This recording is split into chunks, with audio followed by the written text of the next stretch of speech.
Hi everyone, day 44 in China is over and I have an idea. So this is something I've been wanting to do for a while and I think I'll do it in two parts. I want to compare Chinese and Japanese. And even though these two words, Chinese, Japanese, have the word "ease" at the end, they're actually pretty different, but similar enough for me to kind of compare them. And this will be a comparison of the languages, Chinese and Japanese, not the countries, China and Japan. Because comparing the countries is not very fair. They're very different. It's like comparing apples and oranges. They developed differently. Japan was isolated for a long time. China was colonized by Europe for forever. China is communist. Japan has Toyota. Not a very fair comparison, but I do want to compare Chinese and Japanese. And I mentioned before, I've been to Japan and I studied Japanese, even though I'm still studying Chinese, this is just an observation with my eyeballs of the two languages. So both of these languages, Chinese and Japanese, they have a mountain in them, inside the language. The Chinese and Japanese mountain. When you, for example, Chinese, when you start studying Chinese, you hit that mountain right away. And because as soon as you start learning this language, you realize there's all these new characters you have to learn, and this monster will be discussed next time because both Chinese and Japanese have these characters in them. But besides the characters, there's these new words that have strange pronunciations that you've never had to say before.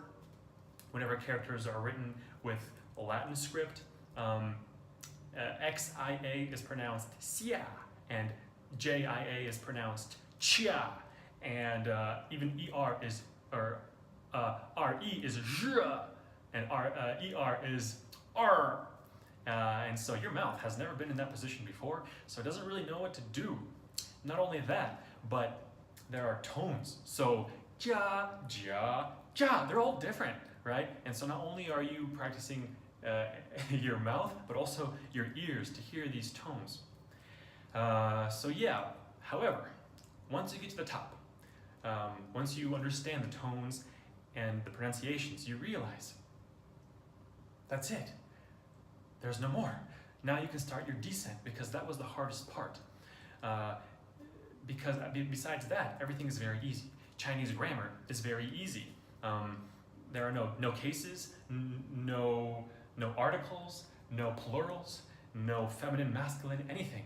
It's great. No conjugations. You can just roll down that hill after you master the initial ascent. And not only that, but also it's almost as though I can translate English directly into Chinese. It follows a very similar pattern. I love you, 我爱你. It's the same thing. It's great. Many times I read Chinese using English and you can translate directly. It's most of the time, not always, but it's very convenient. It's great. Japanese, the Japanese mountain in the Japanese language, it's there, but you don't get to it until later. It's somewhere in the middle of the language, because when you start studying Japanese, all the pronunciation, it's very easy. You have all the same letters in the English language. So ka, sa, ta, ra. It's great. You can say everything, and every consonant is followed by a vowel. It's very smooth. No tones.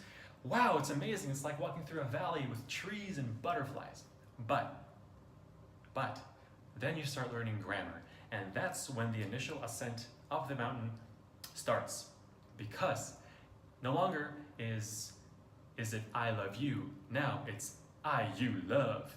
Because all the verbs are at the end of the sentence in Japanese. And the longer the sentence, the more convoluted it becomes, and you don't know what's going to happen until the very end because that's where the verb is. So if someone dies in the middle of a sentence in Japanese, you will never know what's going to happen because you need to hear the verb that's at the very end.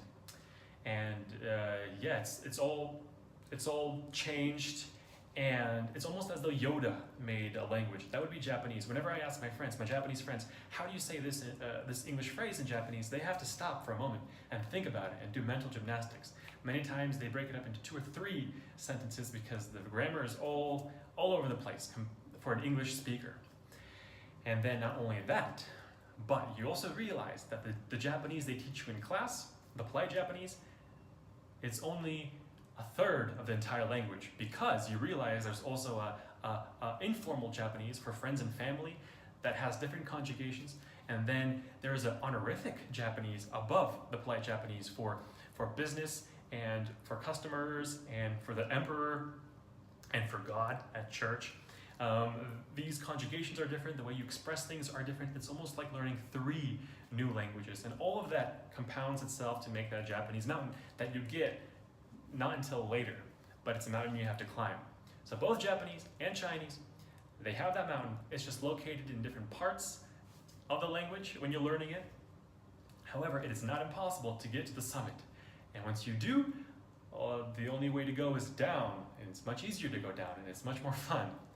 I know I'm still learning Chinese and Japanese. You never really finished learning these languages. I know I'm not good, but I believe that one day, maybe one day, I can reach the summit, and finally I can start my descent.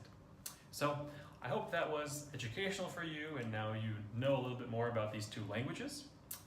And yeah, maybe brought these languages a little bit to life for you. 再见 and sayonara. Bye-bye.